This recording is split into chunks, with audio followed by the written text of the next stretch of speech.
Hello everyone, welcome back to my channel. I hope you all are doing good. आज का हमारा topic है सन और सैटर्न का कंजंक्शन। ये कंजंक्शन काफ़ी ही ज़्यादा इंटरेस्टिंग है और बहुत लोगों के मन में डाउट होता है कि हमारे सैटर्न और सन का आपस में कंजंक्शन है, म्यूचुअल एस्पेक्ट है, तो ये हमारी लाइफ को किस तरह से अफेक्ट करेगा। तो आज इसी कंजंक्शन के बारे में हम बात करेंगे और डिटेल में समझने की कोशिश करेंगे कि आपके हॉरोस्कोप में ऐसे कौन कौन से कॉम्बिनेशन बनते हैं जिनसे आप ये जान सकते हैं कि आपके सैटर्न मतलब शनि और सूर्य मतलब सन, इन दोनों के बीच में आपसी में कोई ना कोई कनेक्शन बन रहा है। अब सूर्य और शनि का जो आपसी संबंध है वो कई मायनों में पॉजिटिव भी माना जाता है और कई मायनों में नेगेटिव भी माना जाता है। अब इसको देखने के कुछ तरीके होते हैं। देखिए, सबसे पहले तो ये देखना ज़रूरी है कि ये जो कंजंक्शन है, ये जो म्यूचुअल एस्पेक्ट है, ये किन राशियों में बन रहा है और किन घरों में बन रहा है। इस चीज़ के आधार पे हम बता सकते हैं कि ये कंजंक्शन हमें किस तरीके के रिजल्ट्स प्रोवाइड करेगा। बट सबसे पहले हम ये समझेंगे कि सूर्य एस्ट्रोलॉजी में क्या चीज़ें दर्शाता है और शनि एस्ट्रोलॉजी में क्या चीज़ें दर्शाता है। एस्ट्रोलॉजी में सूर्य आपके पिता को भी दर्शाता है। सूर्य गवर्नमेंट का कारक है। जितने भी हाई ऑफिशियल्स होते हैं बड़ी बड़ी पोस्ट पर, उनकी कुंडली में सूर्य काफ़ी ही स्पेशल पोजीशन में प्लेस्ड होता है। सूर्य आपकी आत्मा का कारक है। सूर्य आपके बच्चों को दर्शाता है क्योंकि ओरिजिनली सूर्य फिफ्थ हाउस को रूल करता है और फिफ्थ हाउस से हम बच्चों को देखते हैं। सूर्य आपकी क्रिएटिव स्किल्स भी है। जिस भी कुंडली में सूर्य और राहु का कॉम्बिनेशन बनता है, ये मैसिव फेम का कॉम्बिनेशन होता है। ऐसे लोग बहुत फेमस होते हैं अपने जीवन में। शनि की बात करें तो शनि एक स्लो मूविंग प्लैनेट है। शनि डिले को दर्शाता है। इसीलिए किसी के अगर सप्तम भाव को या फिर सप्तम भाव के मालिक को शनि देखता है तो शादी में डिले क्रिएट करता है। शनि को आइसोलेशन पसंद है। जिन भी लोगों की कुंडली में शनि प्रोमिनेंट होता है, ऐसे लोगों को आइसोलेशन में रहना पसंद है। उनको अकेले बैठ के काम करना पसंद होता है। जिन भी स्टूडेंट्स के चार्ट में शनि प्रोमिनेंट होता है, ऐसे बच्चे ग्रुप स्टडी नहीं कर सकते। उनको अकेले में बैठ के पढ़ना ज़्यादा अच्छा लगता है। शनि अंधकार का कारक भी है। जिनको डार्क कलर पसंद होता है, ऐसे लोग जिनको black colour, dark blue colour, ये सारे कलर्स काफ़ी पसंद होते हैं, उनके चार्ट में भी आपको शनि प्रोमिनेंट नज़र आएगा। शनि एक ऐसा प्लैनेट है जो कि सिर्फ कर्म पे फोकस करता है। ये समझते हैं कि सूर्य और शनि का आपस में संबंध कैसे बनता है कुंडली में। देखिए, एक तो होता है कि आपकी कुंडली में सूर्य और शनि आपस में एक ही घर में बैठे हैं, मतलब फर्स्ट हाउस में ही सूर्य और शनि एक ही घर में बैठे हैं। इसको तो हम बोलते हैं कंजंक्शन। दूसरा है कि मान लीजिए सूर्य आपके फर्स्ट हाउस में बैठा है और शनि आपके सेवन्थ हाउस में बैठा है, तो फिर ये म्यूचुअल एस्पेक्ट वाला कॉम्बिनेशन हो जाता है। तीसरी जो चीज़ है कि सूर्य आपके प्रथम भाव में बैठा है और शनि अगर आपके त्रिकोण में जाके बैठ जाए सूर्य से, तो इसको फिर हम त्रिकोण का संबंध बोलते हैं। इसके लिए मैं अलग से एक वीडियो बनाऊंगी जहाँ पे मैं आपको डिटेल में समझाऊंगी कि हम त्रिकोण के संबंध को कैसे चेक करते हैं और हम म्यूचुअल एस्पेक्ट को कैसे देखते हैं और कंजंक्शन क्या होता है। इसके लिए मैं एक बेसिक वीडियो बनाऊंगी, बट इस वीडियो में आप इतना सा ही समझिए कि जो आपस में जो रिलेशन होता है वो एक तो कंजंक्शन के थ्रू देखते हैं, एक म्यूचुअल एस्पेक्ट के थ्रू देखते हैं और एक त्रिकोण के संबंध के थ्रू देखते हैं। और जो लास्ट में एक चीज़ आती है वो आती है एक्सचेंज, कि जब दो ग्रह आपस में अपनी राशियाँ एक्सचेंज करते हैं, तो इस तरह से ये आपस में रिलेशन बनाते हैं। अब देखिए, सूर्य और शनि का जब भी कंजंक्शन होता है तो हमें डिग्री को देखना काफ़ी ज़्यादा इम्पॉर्टेंट है। क्योंकि मान लीजिए अगर किसी का सूर्य हायर डिग्री पर है और शनि उससे कम डिग्री पर है, तो ये जो पर्सन होगा वो जो मेहनत करेगा उसकी वजह से उसको सोसाइटी में नेम फेम सारी चीज़ें प्राप्त होंगी। लेकिन अगर इसका हम दूसरा केस देखें कि सूर्य यहाँ पे लोअर डिग्री पे है और शनि यहाँ पे हायर डिग्री में, तो फिर यहाँ पे थोड़ा सा संघर्ष बढ़ जाता है। यहाँ पे फिर इंसान मेहनत करेगा लेकिन उसको जो उसने जिस लेवल की मेहनत करी होती है उस तरह का उसको परिणाम नहीं मिल पाता। तो इसीलिए डिग्री को चेक करना काफ़ी ज़्यादा इम्पॉर्टेंट है। अब देखिए, जिस भी कुंडली में सूर्य और शनि आपस में किसी भी तरह का रिलेशन बनाते हैं, तो ये एक वन ऑफ द कॉम्बिनेशन है गवर्नमेंट जॉब का। क्योंकि अब जो आपका जो कर्म है, जिसको हम शनि के थ्रू देखते हैं, वो अब सूर्य से जाकर जुड़ चुका है, मतलब गवर्नमेंट से जुड़ चुका है।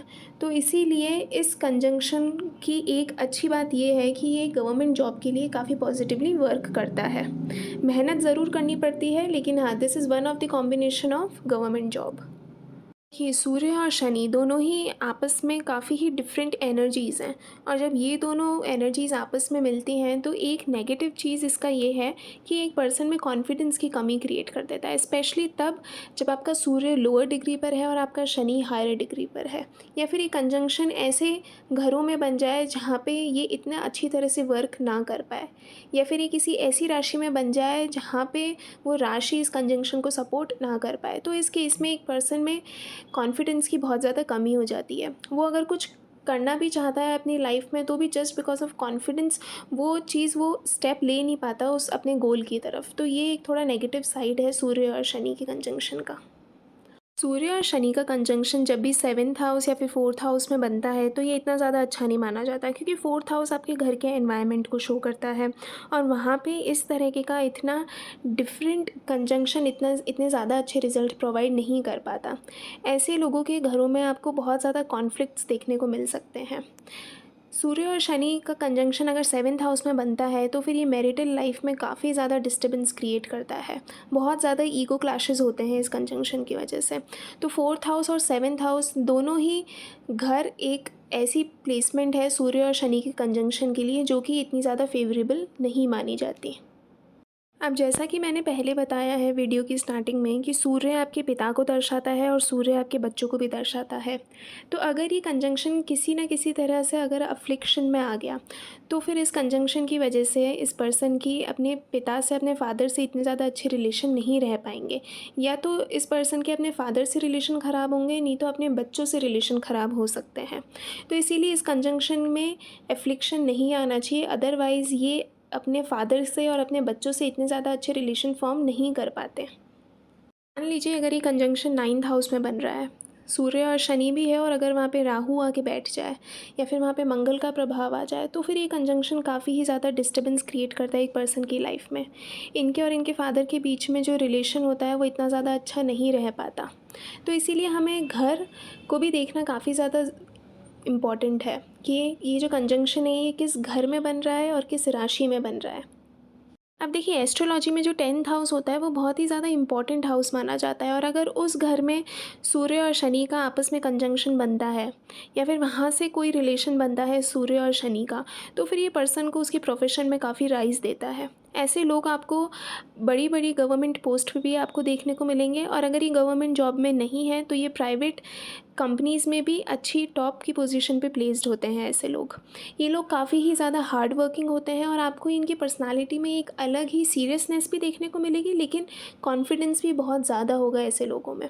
तो ये जो कंजंक्शन है, ये जो आपस में शनि और सूर्य का जो रिलेशन है, ये 10th हाउस में बहुत अच्छी तरह से वर्क करता है। इसीलिए सूर्य और शनि का एक ऐसा कंजंक्शन है जिसको डिटेल्ड में समझना काफ़ी ज़्यादा इम्पॉर्टेंट है, स्पेशली कि ये किस घर में बन रहा है ये कंजंक्शन। फॉर एग्जांपल, अगर सूर्य और शनि एक साथ बैठे हैं और इनका अगर रिलेशन आपकी सेवन्थ हाउस से बन जाता है, तो ये आपकी मैरिटल लाइफ को ख़राब कर सकता है। इसी अगर कंजंक्शन का अगर आपके फिफ्थ हाउस से किसी ना किसी तरह का कुछ भी रिलेशन बनता है, तो ये भले ही आपकी क्रिएटिव स्किल्स को इंक्रीज़ कर देगा या फिर आपको गवर्नमेंट जॉब दिला देगा, लेकिन ये आपके बच्चों से आपके जो रिलेशन है वो ख़राब कर सकता है। तो इसीलिए हमें घर को समझना काफ़ी ज़्यादा इम्पॉर्टेंट है कि कंजंक्शन किस घर में हो रहा है और किस राशि में हो रहा है। लेकिन अगर यही कंजंक्शन अगर आपके फर्स्ट हाउस में हो रहा है, आपके 10th हाउस में हो रहा है, आपके 11th हाउस में हो रहा है, तो फिर ये कंजंक्शन आपके लिए बहुत अच्छी तरह से वर्क करेगा। और डिग्रीज़ को कभी भी कंसिडर करना मत भूलिए, क्योंकि डिग्रीज़ ये दर्शाता है कि कौन सा ग्रह किस तरह की एनर्जी लेकर आगे की तरफ प्रोसीड कर रहा है। तो इस कंजंक्शन में अगर सूर्य की डिग्री ज़्यादा है और शनि की डिग्री कम है, तो फिर ये कंजंक्शन बहुत अच्छी तरह से वर्क करता है चार्ट में। जिनकी भी कुंडली में सूर्य और शनि का आपस में कोई रिलेशन बनता है, तो ऐसे लोगों के लिए पार्टनरशिप में काम करना इतना ज़्यादा सक्सेसफुल नहीं रह पाता। वो अगर किसी के साथ पार्टनरशिप में काम भी करते हैं तो वो काम इतने लंबे टाइम तक चल नहीं पाता। तो इनके लिए बहुत ज़्यादा इंपॉर्टेंट है कि ये खुद से इंडिपेंडेंटली अपना कोई काम स्टार्ट करें और पार्टनरशिप में ना जाएँ, क्योंकि वहाँ पे फिर इनका जो डोमिनेटिंग नेचर है उसकी वजह से कहीं न कहीं इनको प्रॉब्लम देखने को मिल सकती है। क्योंकि इस कॉम्बिनेशन की वजह से इन लोगों को ऑर्डर्स लेना नहीं पसंद किसी की भी। ये चाहते हैं कि हम हमारी मर्ज़ी से हमारा सारा काम करें। तो इसीलिए ये जितना इंडिपेंडेंटली अपना काम करेंगे उतना ही ज़्यादा अच्छा रहेगा। सूर्य आपकी पर्सनैलिटी को दर्शाता है, सूर्य आपका कॉन्फिडेंस है और शनि आपका कर्म है, आपका काम है। तो जिनकी भी कुंडली में ये कंजंक्शन होता है वो अगर अपनी पर्सनैलिटी पे ध्यान दें, अपनी कॉन्फिडेंस पे ध्यान दें कि हम किस तरह से हमारी पर्सनैलिटी को और अच्छा कर सकते हैं, और अपने कर्म पे ध्यान दें कि हम किस तरह से हमारा जो काम है, हमारा जो डेली रूटीन का जो काम है उसको हम और किस तरह से अच्छा कर सकते हैं। तो अगर ऐसे लोग इन चीज़ों पे फोकस करेंगे तो ये कंजंक्शन इनको बहुत अच्छी तरह से रिजल्ट्स दे पाएगा। So that's it guys, I hope आपको ये वीडियो अच्छा लगा होगा। इस वीडियो का सेकंड पार्ट भी आएगा, उसमें हम सूर्य और शनि का जो कंजंक्शन है वो अलग अलग घरों में किस तरह के रिजल्ट प्रोवाइड करता है उसके बारे में बात करेंगे। आई होप आपको आज का ये वीडियो अच्छा लगा होगा। अच्छा लगा हो then don't forget to like, comment, share and subscribe. I will see you in the next one.